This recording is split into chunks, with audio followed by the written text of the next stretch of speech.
In the United States, over 25,000 children are injured in school zones annually, and with that, over 100 of them are usually killed while just trying to make their way to school.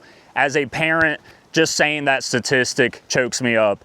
And today we are out here in Baxterville, Mississippi, where we're going to be showing a unit that's going to give more layers of safety to school zones and everything on the roadways.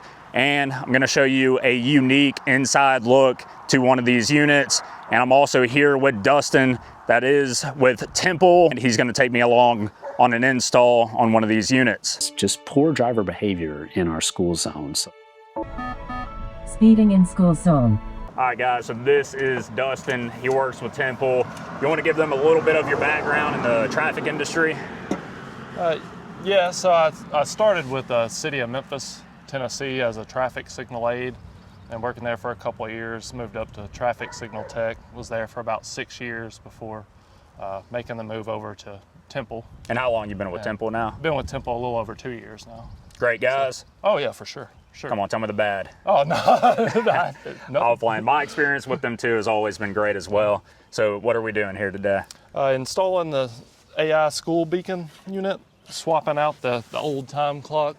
This is the old time clock that we took its harness out, putting in the new time clock, be wiring it up.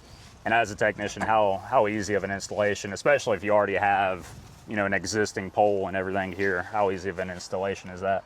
It's very easy. So what I was told was basically you just take out the old time clock's harness is going to be the easiest than trying to retrofit and put in AI's new harness. And I've got all my wires stripped and my spades put on, and we'll be landing them here on the terminal strip. We have our battery that'll kind of power the heads, and we also have a solar panel up there that's going to come down and power that battery. This guy that's already in here right now is our existing clock. We can put in time frames and holidays to make the flasher work, but we have no way to access this without having to come out on site and, you know, be pretty close to the road with a lot of trucks and 18-wheelers traveling across, versus the new unit that's going to get installed in there.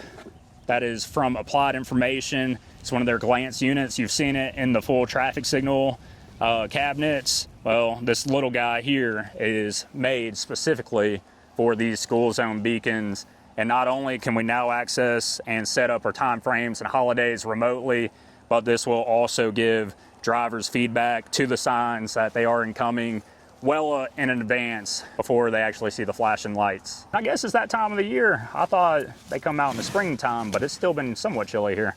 They're finding somewhere to get warm. Outside of just the school zone stuff, what's the weirdest thing you've had in a cabinet throwing an intersection in the flash or something like that? Obviously, we have a lot of Ladybugs here. Maybe that could have been the answer, but. Around the coast, there's a lot of lizards get into AC. In Memphis, we had some like snails get on the backboard. You know, or on Snails. the back. Yeah, get on like the back of the back panel and short something out. So that took a while to find, you know. Right. Spiders was like it threw me off. I even got a video of that one on the YouTube where they got through the back panel and they're all conductive. I opened it up and like saw enough. I was like, I think that's the problem. And then I just started walking around the intersection hoping anything else was a problem too. Because I was like, I don't want to clean this. And then obviously wipe it all down, and it went out of flash and worked ever since. But yeah, it's like you said. Usually the critters that are the craziest things to ever knock these things out into flash. Yeah, I've pulled conflict monitors out that probably had, you know, 5,000 ants in them. Yeah. And it's like, I get chills thinking about that now. You know, Again, as we're talking, we'll wait till the truck passes. But he's already pulled that old clock out, and now you can see he has the new clock, GPS unit, cellular unit too, where you can get the remote access, and it even has the internal, this has the internal relays, huh? Or you're utilizing the old relay?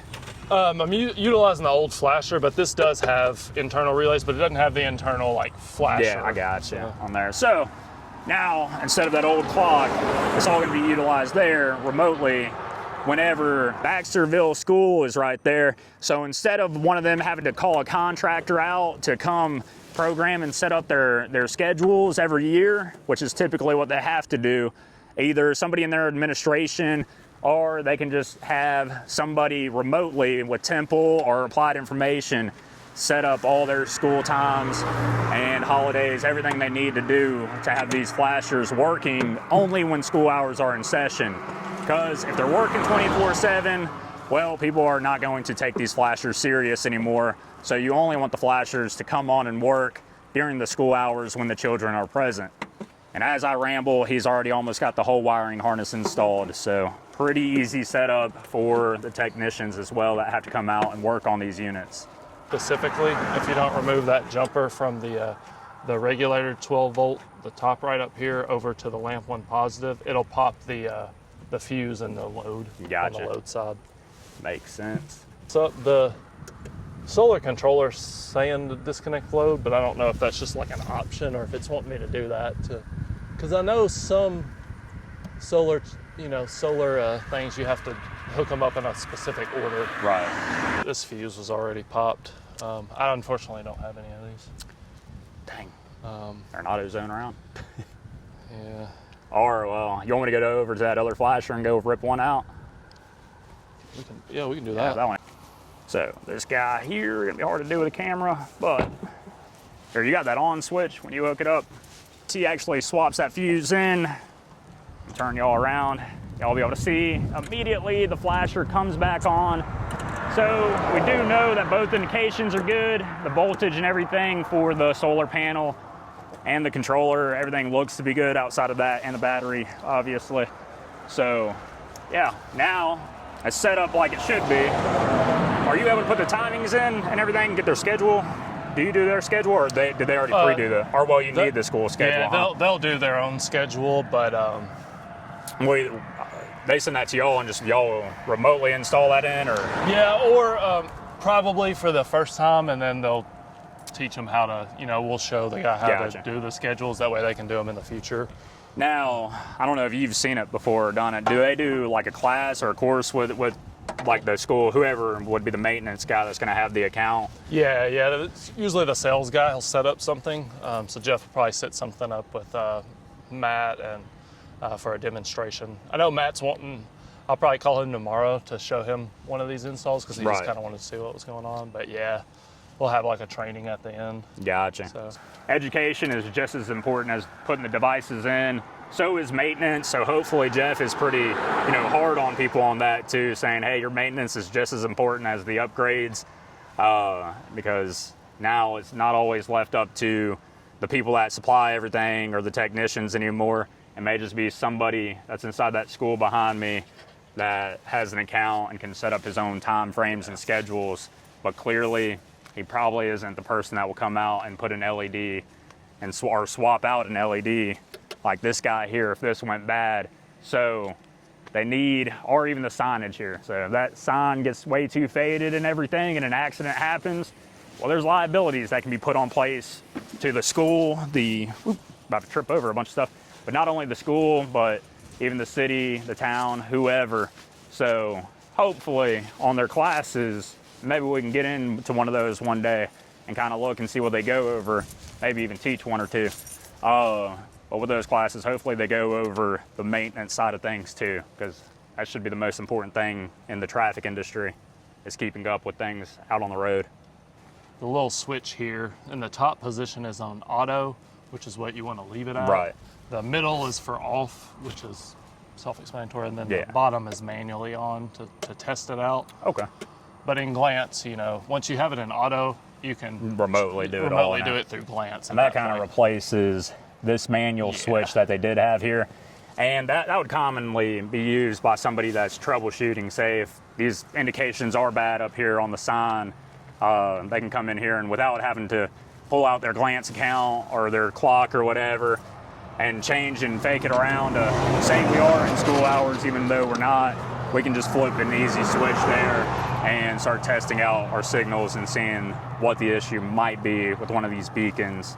Pretty easy install, man. I mean, you knock them things out in about 20 minutes, Yeah, the only other thing I do is just drill the hole for that antenna. This right here is pretty much just the cellular and GPS that connects to that device and will be mounted on this cabinet for not only the remote access, but for also the driver feedback where people are going to be able to connect way further down and know through their phone or even their vehicles that there is a school zone and a flasher activated, and even crossings, pedestrian crossings, traffic lights, so on and so on. These devices really do it all to innovate how drivers interact with traffic control devices these days.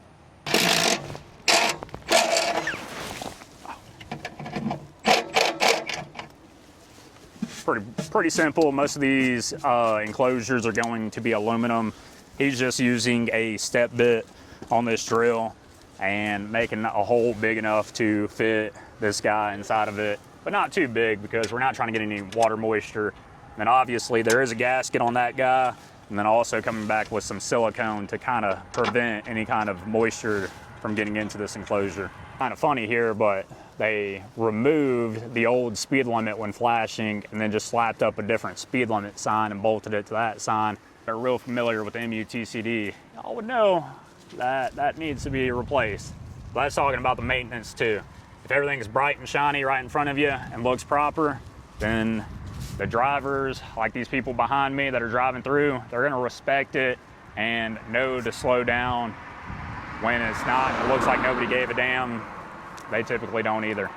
So this is actually a part of the glance unit, and that unit that's inside the cabinet, he's able to remotely on his phone, we're right next to it, but he can do this back home, and you can see the system voltage, you can get all kind of information all the way to the cabinet doors closed, the beacon status, the knockdown status, the lamp status, so on and so on, that you can get remotely and while you're sitting on your toilet at home, instead of actually having to come out on site and see this unit. And just like that, we are back in the home office about 100 miles away from Baxterville, where we can still remotely access that one flasher unit. And as you can see, here's our map for our glance account. Yes, we can access a lot of traffic lights down on the coast, but if we look right here, here's that Baxterville, the school zone beacon. We can click right on it, and you can see the last contact was 33 minutes ago. We can see all the system voltage, the beacon status, the lamp status, knockdown status.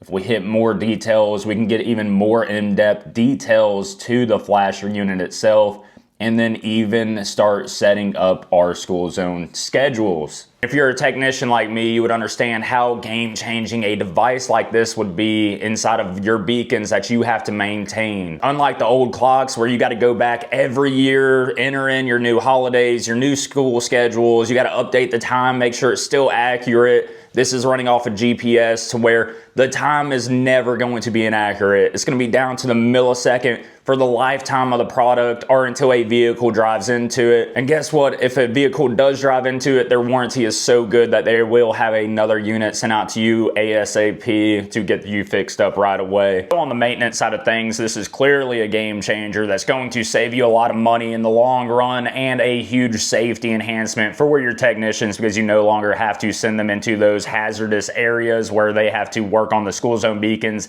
on a yearly basis. And as a parent of two beautiful daughters where I have to send them to school on a weekly basis, I would do anything in my power to lower the chances of them becoming a part of that statistics of the 25,000 children that are injured annually inside of school zone. And God forbid they ever become the 100 that are killed in school zones. I just want to do anything in my power to lower the chances of that. So I am going to leave some notes and talking points that you can send to your school administration, your city council. I'll also be working on another video on this product where hopefully between those notes, the video, they can get these units installed into the school zones near you, and hopefully we can lower that statistic, because God forbid, the only thing that matters in this world is protecting our children, and that's what we have to do, and this product helps out with that. Thank y'all for watching.